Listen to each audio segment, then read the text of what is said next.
I mean, maybe I won't wake. It actually took a very tough beating to get me out of the sport. By Pacquiao. Manny Pacquiao. I mean, he beat the hell out of me. Manny Pacquiao would be right in front of me. He would, after hitting me 15 times, and then I would be ready to hit him, and he would be wide open, and I couldn't pull the trigger. I wouldn't have loved to fight Pacquiao again because he kicked my ass. Sorry. But yeah, there were many fighters out there who I would have loved to fight 2 or 3 times. You know what? So you had enough of Pacquiao, is what you're saying. Oh, trust me. Oscar De La Hoya has shared the ring with the biggest names of his generation, including Floyd Mayweather and Bernard Hopkins. Yet there is one particular fight that continues to trouble him. In that contest, the Golden Boy was not just beaten. He felt completely broken, as if he wanted to collapse right there inside the MGM Grand. For a long time, people assumed it was simply a veteran being overtaken by a younger, faster opponent. However, Oscar has now come forward with unsettling revelations about what really took place in his defeat to Manny Pacquiao, and the truth is far more disturbing than anyone had ever expected. To this day, the conversation I had with Oscar when I first told him, hey, you should fight Pacquiao. Oscar laughed. He's too little. He's too little, that guy. There is a difference of almost 20 pounds. People want to see that fight. People are excited. He's the guy that's coming up. He's fast, Oscar, but eventually your size is going to break him down. Something was not right. I could see it in his eyes. He's not even throwing punches. What is he doing? Pacquiao snakes his left hand through De La Hoya's guard. I was like, fuck. He had no legs, he had no pop, he had no punch. Pacquiao is making De La Hoya look old, slow, ineffectual. De La Hoya has 0 answers. I was scared. And I said, you know what? The spark's not there. He doesn't have it. He doesn't have it.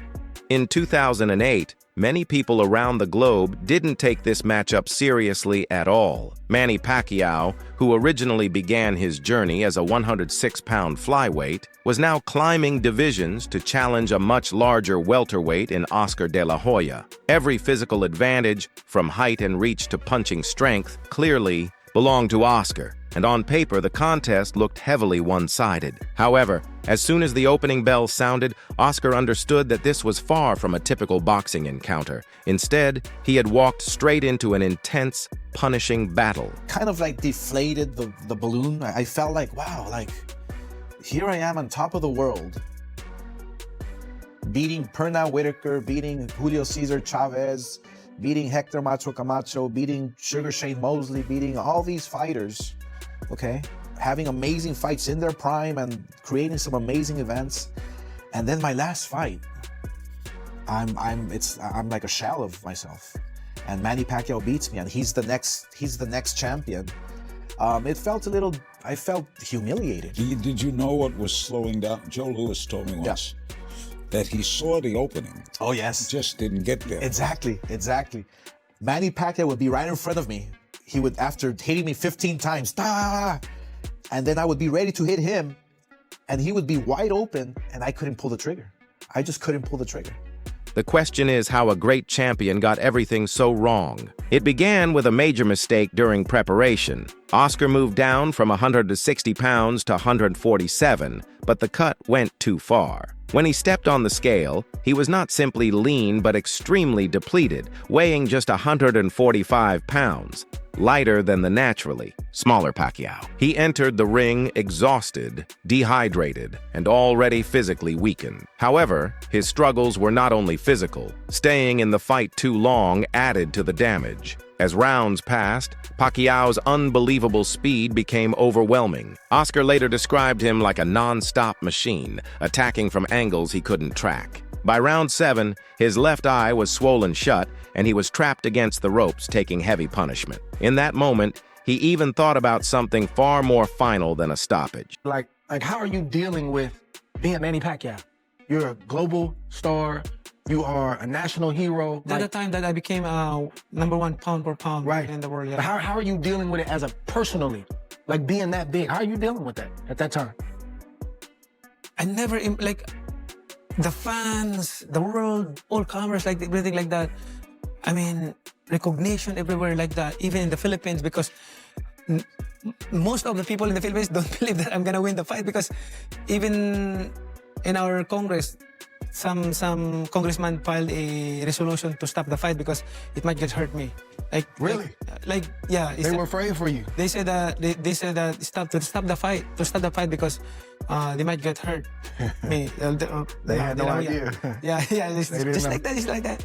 So after the fight, like the people, like boom, like that, and then that time, like wow, this is.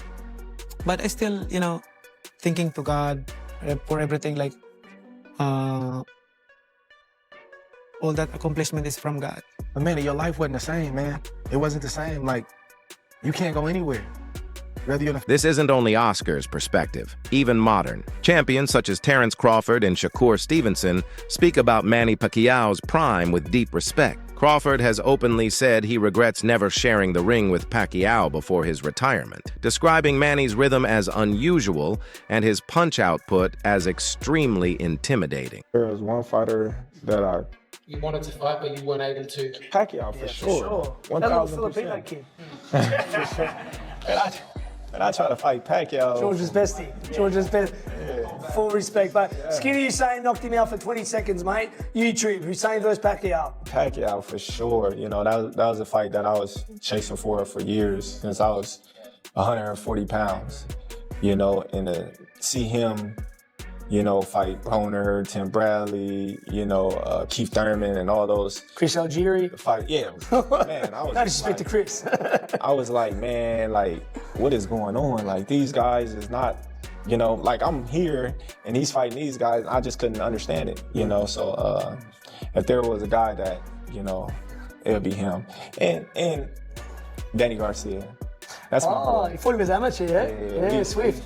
We split. Left hook. We split 1-1. I think me and Danny would have made for a great fight, being that we knew each other. Even at 47, Manny continues to show he is cut from a different cloth. In July 2025, he stepped back into the ring against WBC title holder Mario Barrios and earned a majority draw, proving he can still compete with top fighters. When asked to compare a prime Floyd Mayweather with a prime Terrence Crawford, Pacquiao quickly named Crawford as the better pound-for-pound fighter, highlighting mutual respect between boxing legends.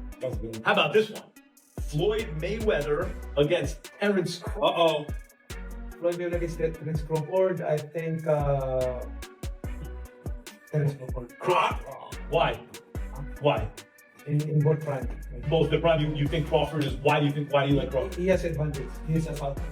Right. By the way, switch hitter. I agree. I think Manny keeps it simple. That's a really good point. I saw Crawford as a southpaw. He mastered it. Like he know how to handle his advantage. He to maximize his advantage against And then how about Floyd against whoever that's supposed to be?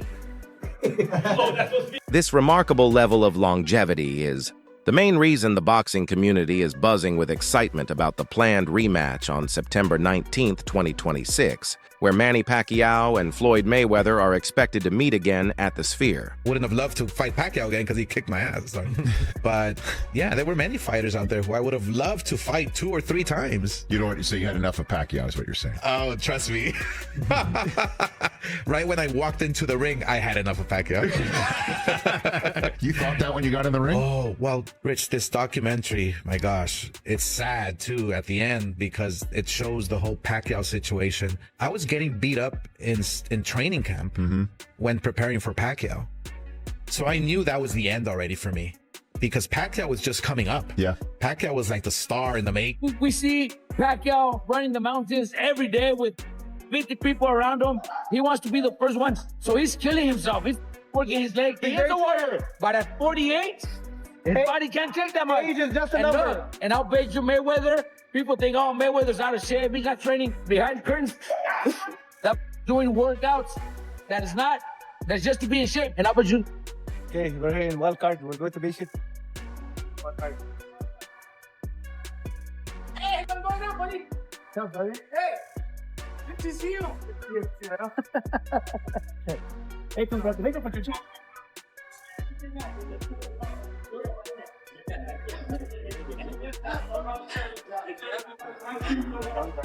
So soon I'm going to start training for me with the fight. Yes.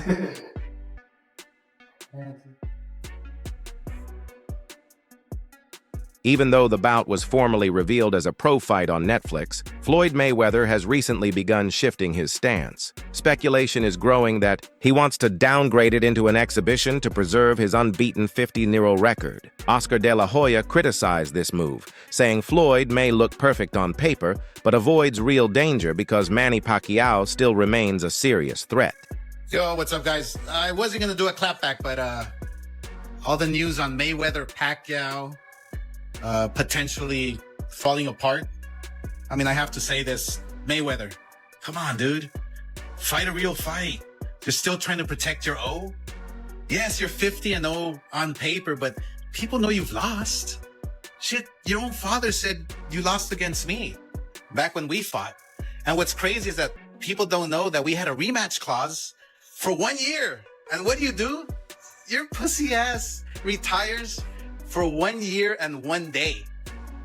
Bro, ever since I got beat up by Manny Pacquiao in my last fight, I've wanted to fight every single day, but I couldn't because I wasn't right. Physically, emotionally, I just wasn't right. All that depression, all that shit that I had within my spirit. But now these last 5 years, I've put in the work, man. Woo! I did a lot of work and I feel happy. I feel at peace. And you know what? A man at peace is a dangerous fucking man. I can fucking take on King Kong if I want and beat his ass. Shit, I'll even fight Jake Paul. Let's go! The situation is escalating rapidly as pressure builds from all sides. Manny Pacquiao's camp has confirmed that all contracts are fully signed and that advance payments for a professional bout have already been accepted. They have also warned that if Floyd Mayweather keeps avoiding the agreed professional classification of the fight, they are prepared to pursue a major breach of contract case against him. I think he's scared of losing. I mean, he's scared of losing because that's his, his leverage for, to go around and have exhibition because of his undefeated record. But if that record will ruin, then what else that he can leverage for to go around and have an exhibition match? I don't know much about the guy. Yeah. I don't know what what they're really looking for. It's a dangerous fight because a guy like that beats you. Which you just made somebody. But I don't know. I think that Team Pacquiao is smart enough to choose the right kind of fights, and at this point in his career at least. And they know. I mean, when people are going to tune in to watch Pacquiao fight, I will. I'm curious now. You felt Danny's punch, and when I've talked to people, they always say that Manny's punch is a really stinging punch. Yeah. Punch that stays with you. Yeah. How do you compare the two? It's a different punch. I think Manny. I fought a lot of great punchers in my day, and everybody punches differently. And people always ask me, "Oh, does this guy hit hard?" That guy? Yeah, everybody hits hard. Yeah. Amir Khan hits hard. Is he the hardest puncher? No, but he hits hard. Everyone hits hard at this level. So it's just a different kind of punch. Manny's power is very surprising. He cuts good angles. You think you're safe, and you're not. I've overheard Tim Bradley talk about that too. Like, he just cuts such good angles and is able to generate power from those positions. So it's definitely different. Danny's power is more like spring-loaded. Kind of like almost like a Roy Jones-ish. Okay. Not so wide, but really just short whack. And kind of a lot of torque. Yeah. I remember I asked Shane that same question, and Shane told me there was that one point where he's like, where the hell are all these punches coming from? Yeah, that's exactly it. Yeah. You guy moves and you lose him and you feel the vision, but you think he's off balance, but he's not. Mm-hmm. He's still able to crack it. Yeah. It appears Floyd is beginning to understand what Oscar experienced back in 2008. Manny Pacquiao is not someone to take lightly. If this bout remains a professional contest, Floyd could jeopardize his prized unbeaten record against an opponent who continues to defy age and decline. You hurt in that fight? Never. Just emotionally. Explain that to me. Yeah, I was You're never getting knocked around, yeah. Or you're knocking someone around. Is there no pain? I've never felt pain inside the ring. I've been in some very, very tough, grueling, difficult fights. The only pain I felt was after the fight. I remember I would actually have steaks ready, frozen steaks ready in my room to press them against my face and against my body. It might have been the old Rocky movies that I used to see.